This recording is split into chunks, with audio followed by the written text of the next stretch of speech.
Many lawmakers and officials are using the term critical race theory as they push for schools to change how they approach topics of race and racism. 22 states are considering or have already passed new policies in the past year. But what is critical race theory exactly? Critical race theory is a concept developed by Black legal scholars in the 1970s. It states that racism is common for most people of color in the United States, is woven into American policies and laws, and goes beyond any one person's individual actions or prejudice. Other scholars and activists broaden the original concept to talk about how racism is prevalent in housing, education, healthcare, and more. For example, in K-12, theorists might use critical race theory to explain why more Black children in Alabama are suspended from school than white children. The disparity is bigger than any individual child or school administrator's actions, they say, and points to bigger flaws in school discipline processes. Critical race theory doesn't ask anyone to treat someone differently because of the color of their skin. It's just one way to explain why some people in the U.S. are treated differently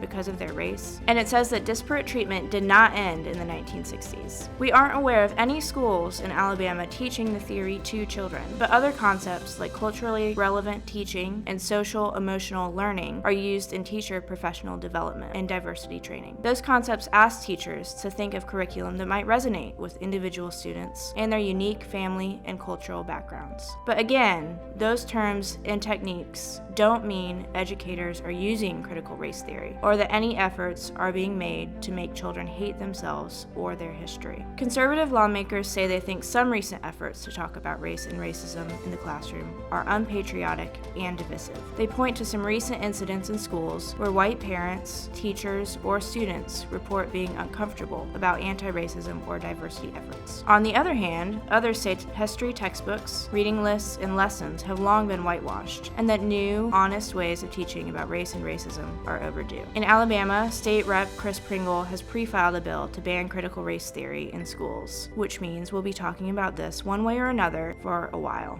With the Alabama Education Lab at AL.com, I'm Ruth Servin Smith.